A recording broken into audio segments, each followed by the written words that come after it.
looking at a very important aspect of research. Remember, when you are conducting a research that involves a primary data research, there is a need for you to define your sampling.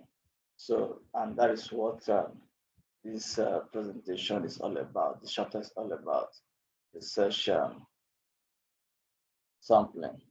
And then we say that sampling is a process of selecting a subset of participants from a total population.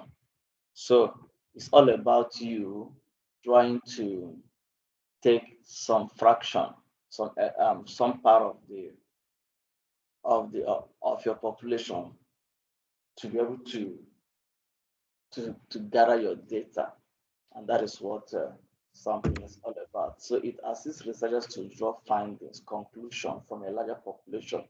So what it does is that it assists you as a researcher to be able to draw your conclusion, because you having access to the entire population can be challenging, or through something you can be able to draw to have access to a specific number of um, um, respondent participant to engage in the study. Let's assume you want to conduct a study that involves a student, and then you cannot having access to the entire student in the higher education institution might be challenging, but through sampling, you can be able to say, okay, I'll be looking at students from this particular institution, or with same with this kind of category, or so on and so forth. And that is what sampling is all about.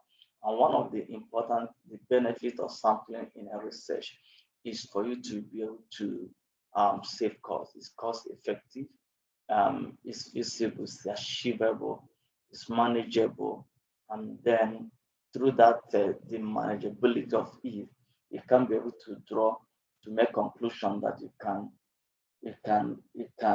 generalize to the entire population of the study, and that is what sampling is all about. So in this presentation, we're going to look at sampling methods, sampling techniques, and procedures, and look at also the sampling biases and the ethical considerations. Okay. Now, there are different kinds of sampling, which are categorized into two. We have probability and non-probability sampling. And when we talk about probability sampling, we're talking about um, randomly selecting participants by which everyone have equal chance of participating or being involved in the study. So in this instance, everyone, if you're talking about students, every student in that can be involved, okay, in your study, and that is what the probability entails, which provides statistical inferences to to the whole population. So through this random selection, you can now be able to refer your uh, your findings to the type of population that based on what you have found out from this group of participants, this is what is likely to be applicable in the type of population.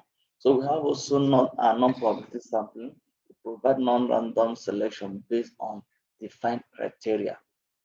You know, the other one there is no defined. Everyone have a chance to participate under probability, but non-probability it's focused that for people to participate in this study, they should meet some thresholds, some criteria for them to be involved, and we're going to look at them.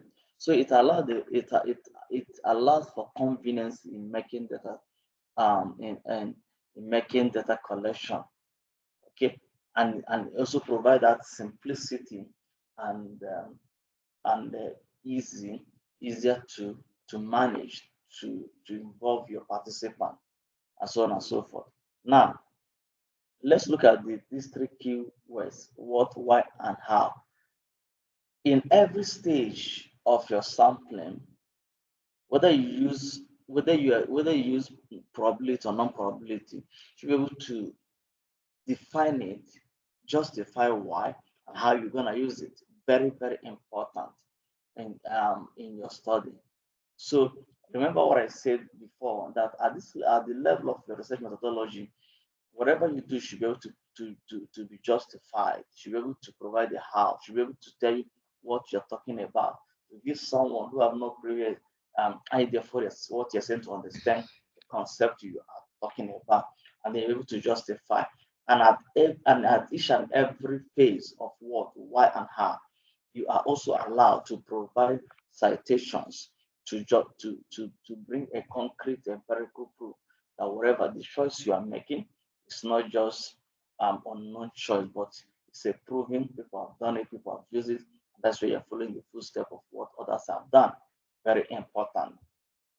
Okay, probability sampling involves random sampling, giving everyone, each person in the population, the chance to be selected in the study. So in your case, let's say in your given topic that you are working on, everyone that you in the population of your study, if you're talking about academia, you're talking about a student in a category where the study will be done, they all have equal chance of being selected. However, you may not be able to, you are not going to involve everyone. So in this case right now, every student can be selected in the study, irrespective of the category of their study, the the year of study, and so on and so forth. Okay. And one of the advantages of this probability sampling is that it has equal chance. It also presents that representative and unbiased. Everyone, there's no exclusion.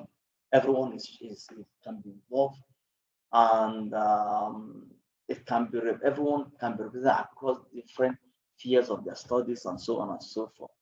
And then also um, on the downside of it, disadvantage is that the population size is required.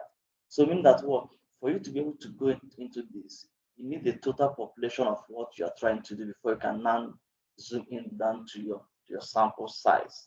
So you need the total population of the students in this case, and then before you can say, okay, based on this, I'm going to zoom into this sample size.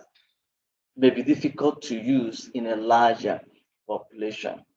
Let's say we're talking about all the university students in South Africa. How can you be able to get in the country all the students in the whole across the universities and so on and so forth?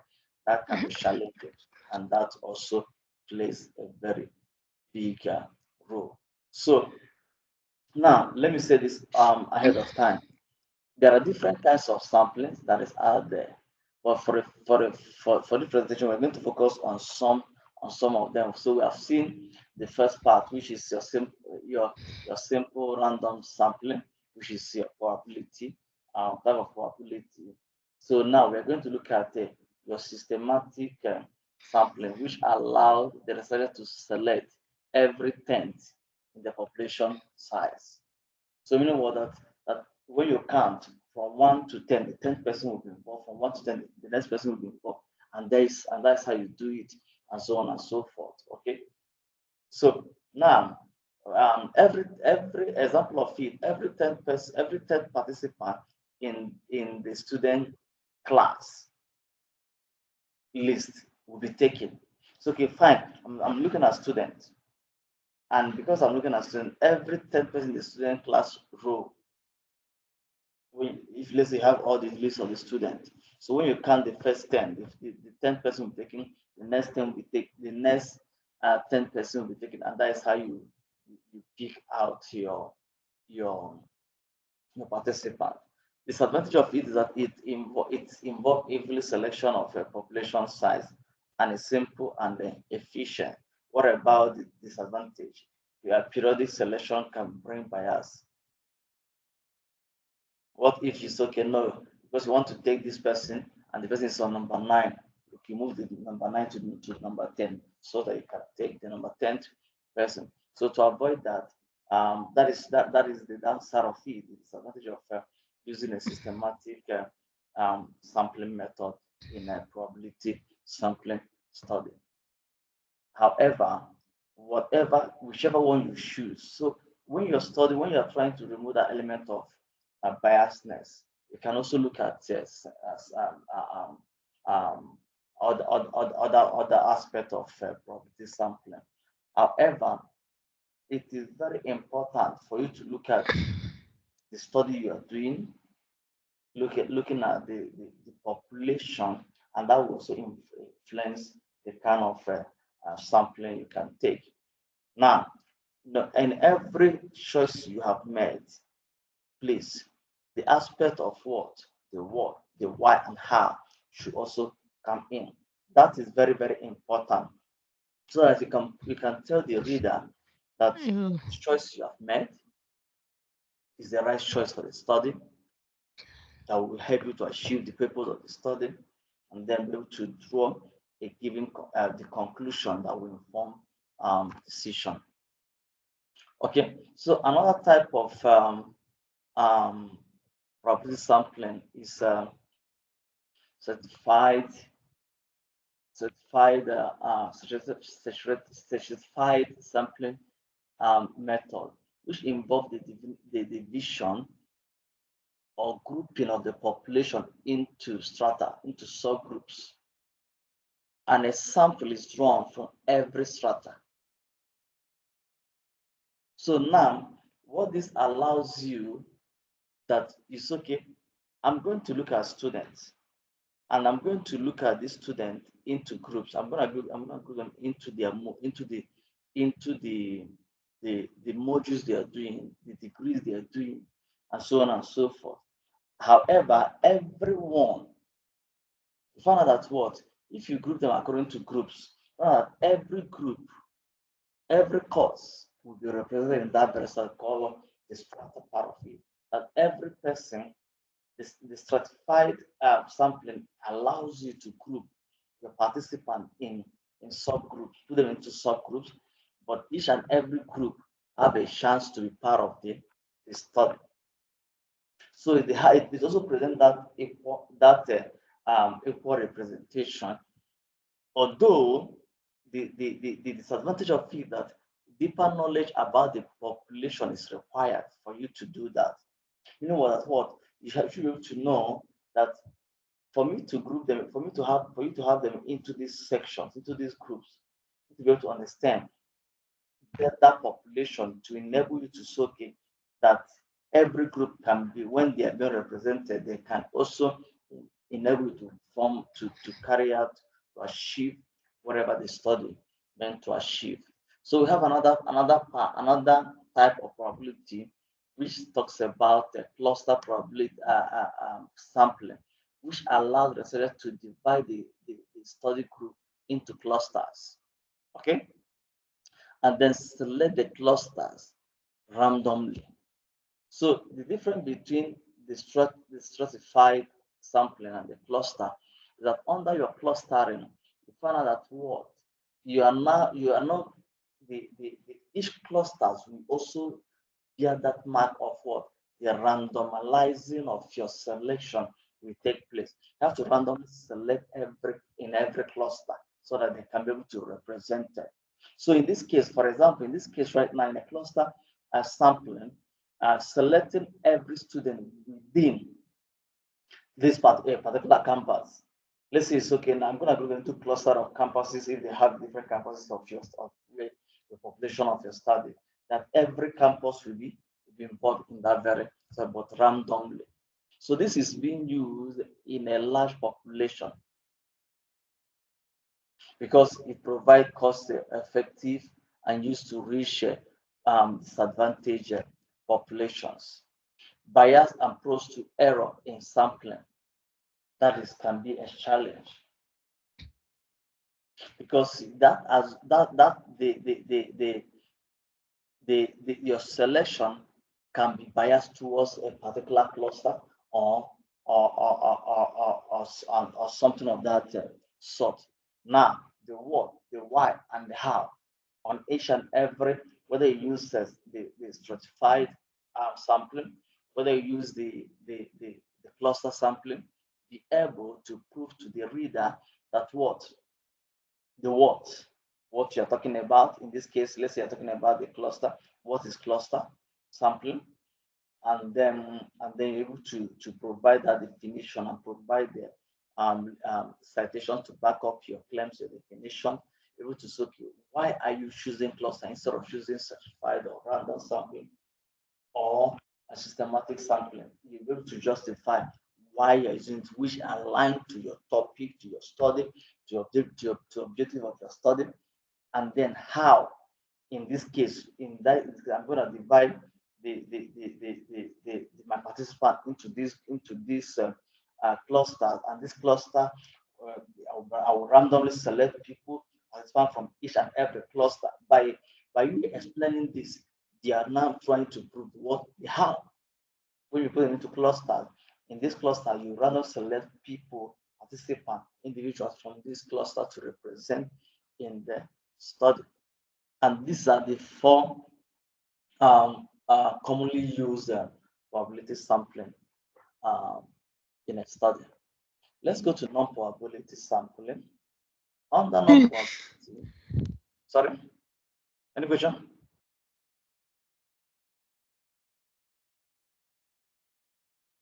Any question, guys? No questions so far. Okay, so now remember that non-probability involves the element of non-random sampling. It doesn't involve random sampling.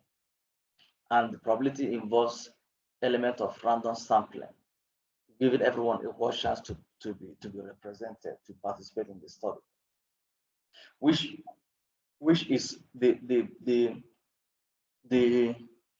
which is very comfortably used in a study that involves what? A large population and so on and so forth. Okay.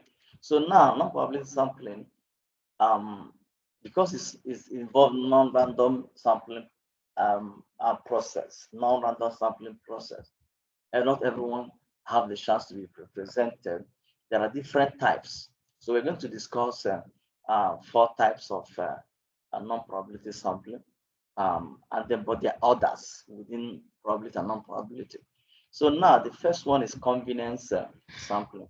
It select participant on account of convenience, looking at who is available to be used in this study. So now and this is mostly used in a qualitative study.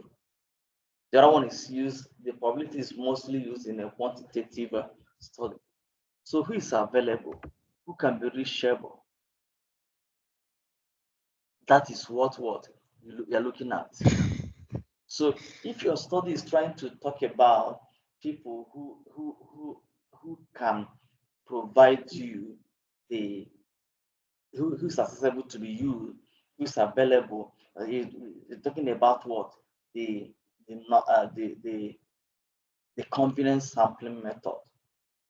Doesn't everyone is not gonna be there, but when you walk into the place where the study is being conducted, anyone that is there that is available, that is willing to participate, you engage the person in the study. Someone that is not willing to participate will not be considered. For example, surveying online shoppers inside or outside the mall. In this case, now when you involve people who are shoppers, online shoppers, anyone who is willing, who's available, can engage. You walk into the mall. Let's say you're distributing your questionnaire on a printed copy or even electronic copy, as case may be. Walk into the mall. Anyone that is available and willing to participate in your study, you engage the person. So the advantage that of it is that the merit of it that is quick, easy, and cost effective as well. Because anyone, if you're lucky enough, you walk in there, you see hundreds, tens and hundreds of people, and they're all willing to participate. Good luck. That saves you time, makes it easy for you to carry out a study, and You don't need to go there again the second time, the next day. Very cost effective. Also, the advantage that of community sampling, that what it lack of population representation, because it can be skewed to one particular group. So in this case right now, when you walk into this, when you engage the people, you find out that they are all young people that you find, you engage them. Now that automatically excludes people, the older generation from the study. So, and also it can also influence self-selection. That you look at this person, okay, this person is not approachable. Okay, I'll just give that person, because the person I feel like is gonna be approachable. Okay, you feel like okay, people you are young. You look at people who are young to participate. You look at you, you exclude other people. So that element of that self-selection biasness can play in this kind of study. Okay, so and then another non-probability sampling is judgmental or purposeful sampling. This involves the selection based on researchers' description on those who possesses what some level of knowledge, criteria, some level of experience, expertise on the study. So in this case right now, you only select people whom you think, whom you believe is based on your judgment, people whom you think, whom you believe have the expertise, have the knowledge, have the criteria that suit into what we are doing. Use them. So it enables you to focus on specialized area of the people. Not everyone, not everyone that can be involved, but people who have the knowledge, the capacity to contribute meaningfully to the study you are going to use. Disadvantage can lead to bias and being subjective. You can because it's based on your personal imagination, perception, discretion. You can that can lead you towards excluding people you think they don't have this, and that also subjected to what to biasness. And remember, you need to also talk about the what, the why, and how. So each and every any any sampling method that you choose, please define it, justify why you choose it, and how you're gonna use it in your study. Another non probability sampling is what snowball sampling. Refer from one person to another. It allows the researcher to as soon as the study is being rolled out, the data collection is being rolled out, you are now moving from one person. The person, let's say you engage a person A. The person A will link you to the person B, the person C, who can be part of the study. Okay, so this can be used in a situation whereby you want to protect the people's image. So now you look at people that share the same value, the same experience. Okay, yes, look at my experience, but I know someone that shares the same experience. Person we bring that person into the study. So the advantage there is that difficult to reach group of persons population can be reached. So let's say people that are doing that are conducting studies in in uh, in uh, let's say drug use and everything. As soon as you engage with the one person that uses drug, the person will link to the next person in their group. He or she knows, and there and there and there and there. From there, you begin to increase the participation. And that this can also be used in any form of research. In this in your case, okay, I'm looking at this study. I know that you start with this group of people, and they can link with other people. Let's say right now, it's okay. I'm gonna looking at from academia, from one academia to another, and then from there, I'm able to do what get a whole number of people. So this limits you. Disadvantage that leads you to people to circle, to their connection, to that. It can also lead to biasness because of what the people that recruit others can recruit them based on, which can lead to biasness. And then also, when the network of people that knows people that leads to other people is no longer there, you can't have access to other people again. If the person now does not know any person again that share the same value, that have the same, that can contribute, automatically that can limit you towards what you can do, the data you can collect again. And now you come to me after I participated in the study, but I don't know anyone that can be involved. Automatically, you're not gonna you can't exceed beyond me. Okay, so and that is the the snowball sampling, how it's being used in a study. Another non-probability sampling here is Porter sampling. Ensure that all characteristics of the populations are represented. For example, it provides you a certain percentage among the character. So it's okay. No, you're looking at people with experience in using emerging technologies in teaching and learning. For example, that the what distinguish from every teacher, from every lecturer, people using this technology, emerging technologies. So in this case right now, what it does is that the the the the people that share this same value, this same character, you are able to get some percentages among them to be involved in your study. So in this case, it promotes diversity in your sampling. So now, if you say, okay, I'm going to look at people that shares that have experience of what you're doing now, of using emerging technologies. Now, from that characteristics of that experienced people in that area, you select them some percentage. Okay, now I'm out of there. I'm gonna select 20% of people that shares this, 20% of people that share that knowledge, that knowledge. Automatically, you're able to bring diversity into the study. It can also lead to biasness and not randomly selected, because that percentage you are taking may not be the only people that have that characteristics in your study. So these are 4 non-probability sampling.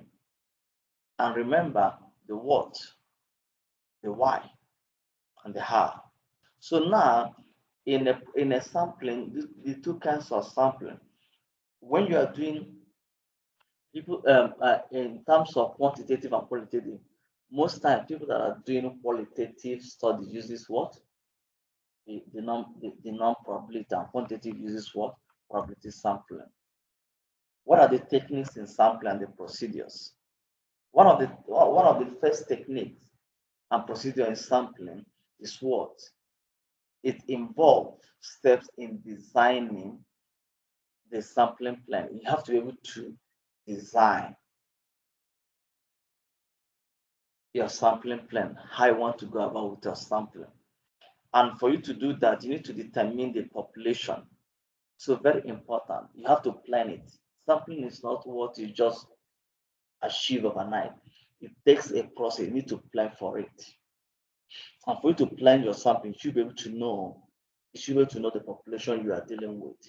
So in your case right now, for you to know, okay, who will be part of it? Okay, first of all, know your population. Who are the population? The study is going to focus on students. It's going to focus on shoppers, online shoppers. It's going to focus on academia. It's going to focus on executive in this particular area. It's going to focus on young teenagers, youths, and so on and so forth. By the time you have known that, now you can now draw your sampling frame, your sampling size. Now, that also informs you to know, okay, now I have my sample size, because from your population you draw your sample size. Now, what kind of sampling method do I need to use in this sampling size? Is it gonna be your random, your stratified, your quota, and so on and so forth? And that is what you need to be able to do. And by so doing, that will also enable you to do what, to execute your sampling process. Any question, guys?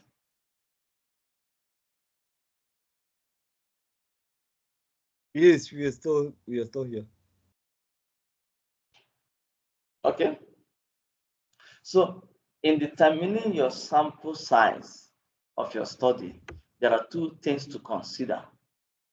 The one, you need to consider the factors and the tools. For a sample size to be determined in your population size, in total population, you should be able to determine the factors, which are the population size, the margin of error, uh, um, confidence level, and the variability. You should be able to consider your sample size calculator, okay, and so on and so forth. For example, in your two, sometimes people uses the Craigie and Morgan to looking at that very table that enables you to know if you have this population, what will be the sample size and everything. And that will assist you to know, okay, that I have this population, I've known this population size. Now, for this population, I need my sample size, which you are going to engage. Okay, so in a sampling, and biasness are mostly seen, are being witnessed when you are when you are playing around, drafting, writing about your going about your sampling. So sampling bias, it happens when some group of populations are excluded or overrepresented. Remember, bear this in mind. When you exclude people or overrepresent people intentionally, systematically, and this can happen, this error can happen when what? The selection bias. You exclude some people because you feel that these people, when you include them, their views may not work towards what you want to achieve. Okay, for this purpose, I'm going to exclude this group of persons from this study because I know if I approach them, they'll give what they will bring in will not enable you to achieve what you think that you want to achieve. That is being biased. Automatically, from there, you now make your selection. And also, an error can, as a sampling error can occur when there is non-response bias. Remember that you target your sample size of 50% does not mean that all the 50 people respondents will respond. So some individuals are not responding based on different reasons. They lost interest, they're not interested, they're busy, and so on and so forth. They don't see they don't see the need to be part of this of your study. That is a sampling error. So these two kinds of errors are inevitable, are mostly seen in sampling. But how can you manage it? How can you control it when there is sampling error, when there's sampling bias? So in order for you to control these errors, what do? You can apply random sampling method. Because remember, in a random sampling method, it gives you time for you to have number of people to be part of this very study. You have no issue of selecting who will be part of it. who will not be part of it. There is no need of looking at people respond and people not responding. There's likelihood you are going to meet your target. So it ensures that that some subset are involved. That subset that you choose. So when you apply a random sampling method, you can manage every forms of sampling bias. Also, increase response rate. How can you achieve this? For you to be able to increase response rate, you apply some method. And one of the methods can be incentive, giving discount, giving gift, which is allowed in research. Okay, so for you to be able to increase, to be able to get a good number of people in your study. Okay, I'm going to give them incentives for them to participate, for them to recruit, for them to be part of the study. What about personalization, personal invite? You need to invite the people personally, one-on-one.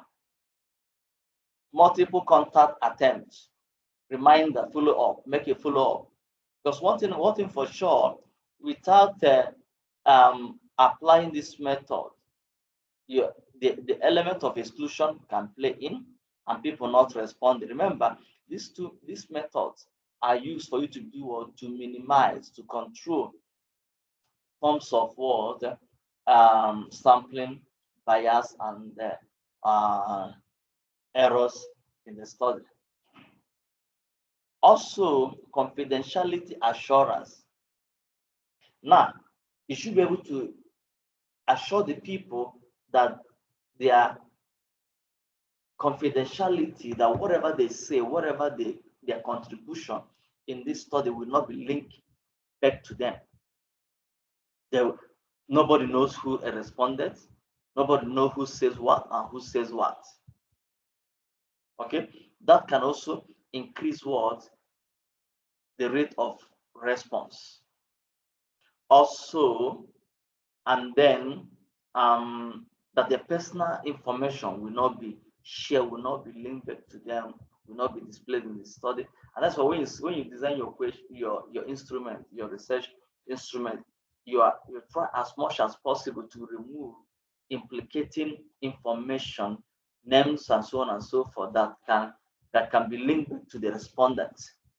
Also, for you to increase that response rate, you need to design your data instrument to be clear and condensed. In this case, keep your survey clear, brief, and readable, understandable. People can be able to understand what you are talking about, what the study is all about, because that will enable them to be involved, to inform their decision. Also, another strategy to minimize sampling bias is to using weighting adjustments. In this case, is used to correct any form of imbalances that can emanate in the study. Imbalances of what? Exclusion, underrepresentation, overrepresentation. You find out that you can be able to balance that every group that you are looking for, every status you are looking for have been represented in the study through your weighing adjustment. Okay. Any question, guys?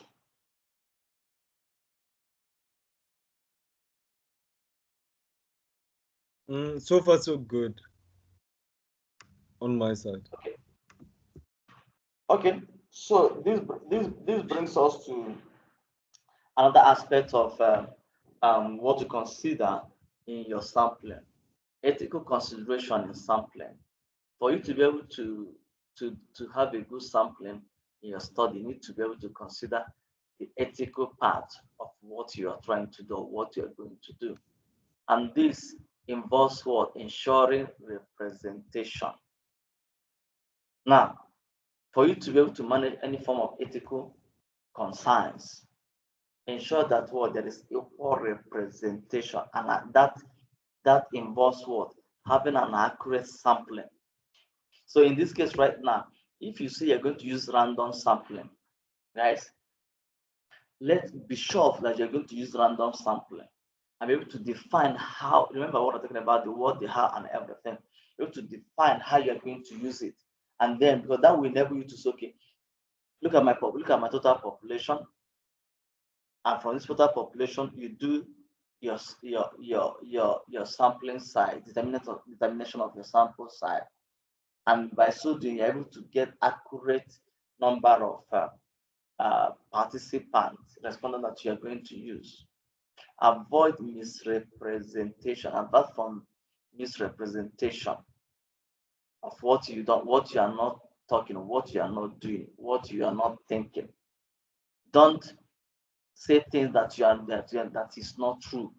Don't bring in things. Don't represent things. Listen, it's okay that this study you're telling the participant that their information will not that you're collecting. Let's say I'm collecting your email, and for this purpose, suddenly you use the email for a different thing.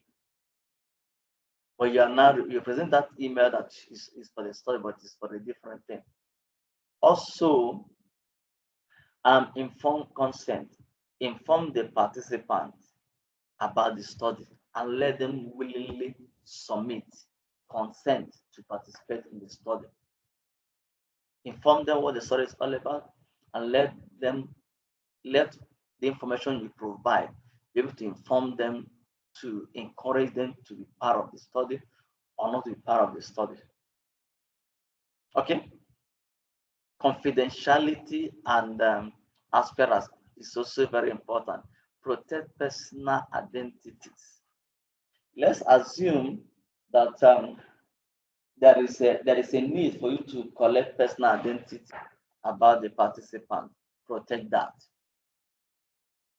but as well promote the part of anonymity, anonymous in the study, that they are engaging without being known.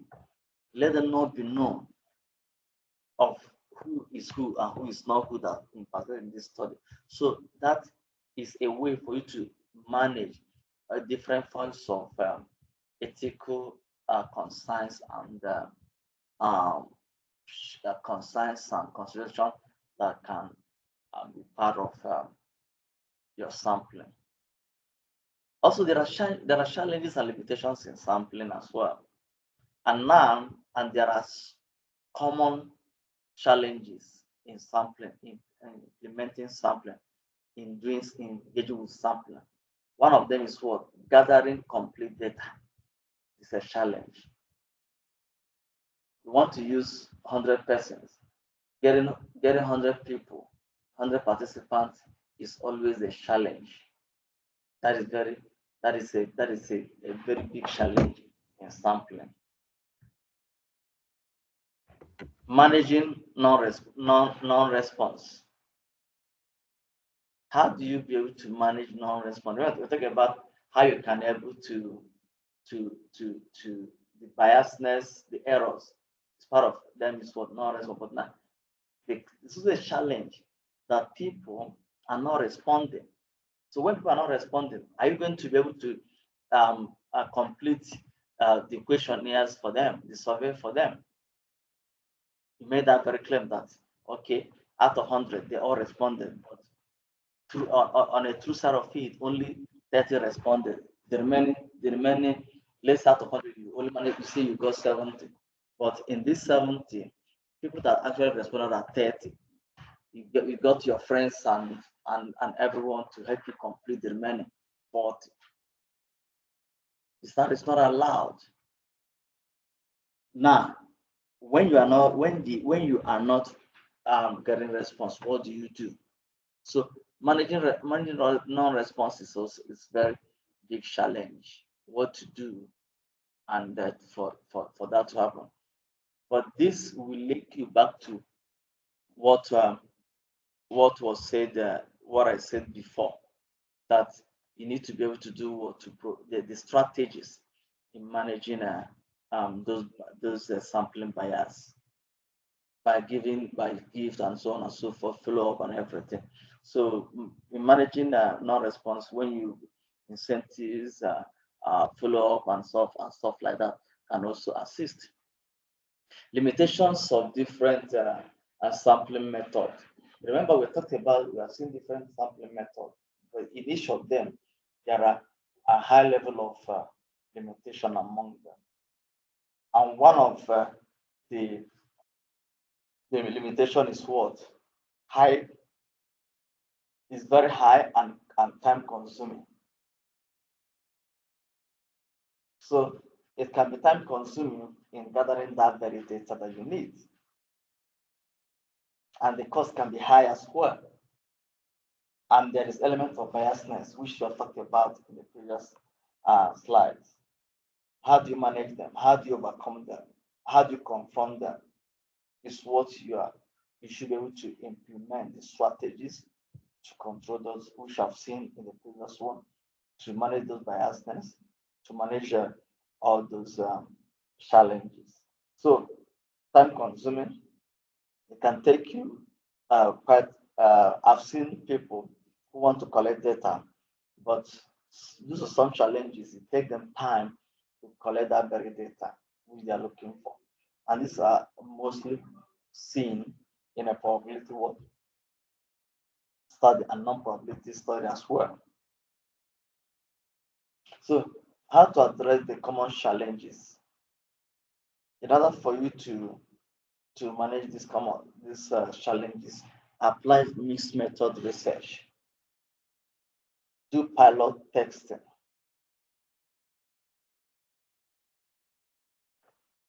use the statistical corrections like your sample weight adjustment to balance between under representation and over representation. So in drawing close in drawing closer to this presentation, there is sampling tools and softwares that you can also that part of your study. Remember, guys, in your writings, these things should be represented. So this presentation gives you a way to understand what you need to consider when you are dealing with sampling. Sometimes people think about sampling, they only focus on the when they have the population, they have the sample size, they are done. No, it doesn't end there. So go through this presentation for you, and then be able to capture, make sure that everything is captured in your proposal, in your study, to give the reader a sufficient information to know that your sampling is well detailed, is well explained, and it can suit into the study that you are meant to do. So the software options you have your R, your SPSS, your Atlas TI, depending on your sampling method that you have choose, your sampling type that you have choose. If you're if and this and your research method you have chosen. Okay, you have the sample size calculation online, which some of this software that can also help you to do what to be able to get your your your sample size calculation. So instead of doing things manually, there are softwares that are there to assist you in your sampling. In conclusion, sampling assists researchers to minimize bias, ethical challenges, ensure that in so doing, it should ensure that a thoughtful and a rigorous sampling is done to give a good account of what the study is all about, want to achieve, want to how it's going to be done, and what will be the outcome of that very study, and so forth and so on. Thank you, guys. Question?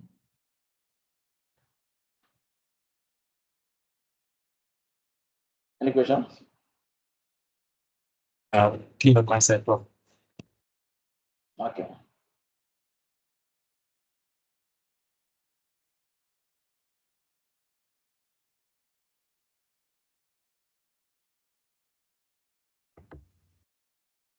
Hello, guys. Yes. Okay. If there's no question, then